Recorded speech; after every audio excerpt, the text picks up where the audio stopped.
My little pony, fatherless pony, punishment can hold their sins. I'm Pestilence Pony! I'm War Pony. I'm Famine Pony. I am And we are Evermeadow's Downfall. It is on this day, the 4th of Cloverton, that I must present the news most consider sad.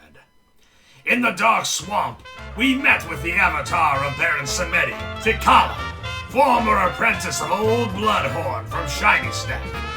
His origins are mysterious to say the least, but his excitement is unquestionable. It did not take long for him to realize that his deity was no longer the strongest around.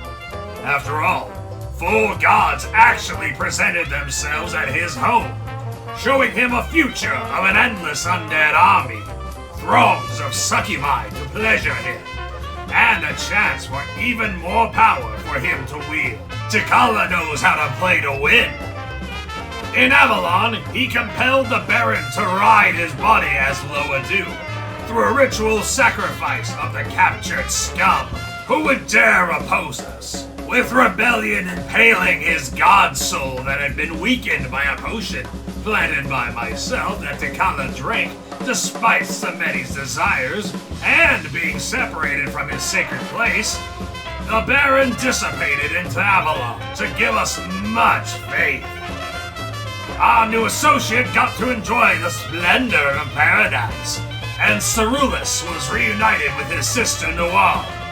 Plus Bluebell, Violent Violet, and Jaded Jade joined in the fun. Oh, and can't forget Tikala's titanic pet snake either.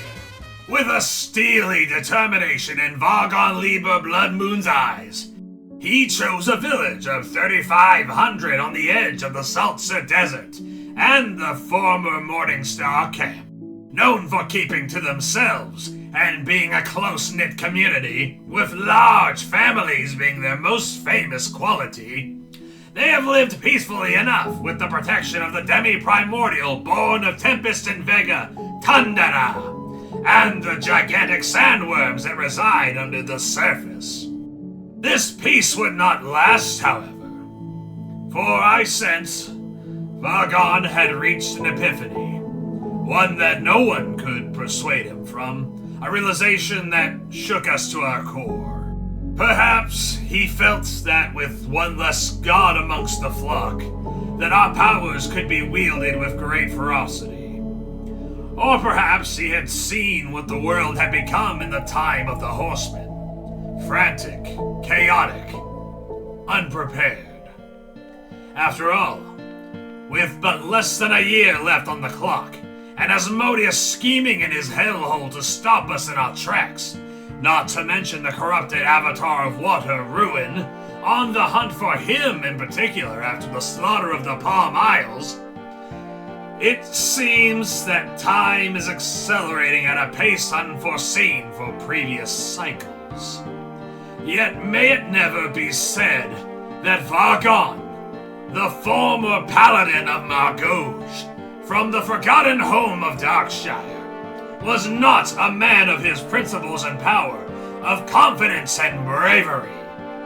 It was he who had encountered the goblin Greg in Avalon long ago with my dearest fiancée V, and stepped into my tent amongst the terrible hanging noose camp.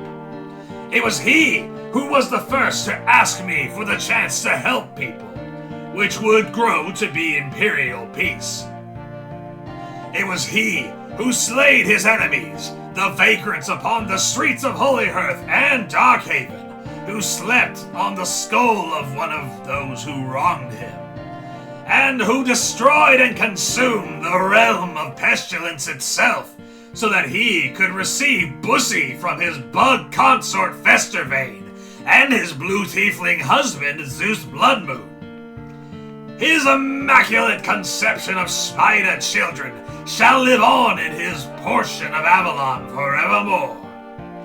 Vargon, the god of pestilence, manifested into the material plane, channeling the might he has accumulated from several victories, marching across the sands, making glass in his presence from the heat, and instilling much fear into the village of Tarabi.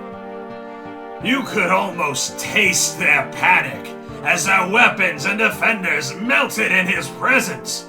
Mushrooms blocked all escape from the land, and his final stand upon the town square, as a desperate elven woman rushed to try and stop what wouldn't happen next.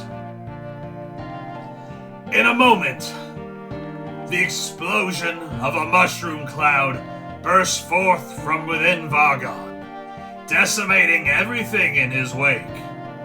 The entirety of Telrabi vanished. The entire desert of Salzer turned into shards of glass, raining across Evermeadow. The Tower of Asari completely wiped away. The Dragon Tundra consumed by the pestilent flames. The hidden denizens below the tower eradicated. The Other's Ravine destroyed with their population and their war god Grumsh, as well as the small Aboir manor outside of Holyhearth.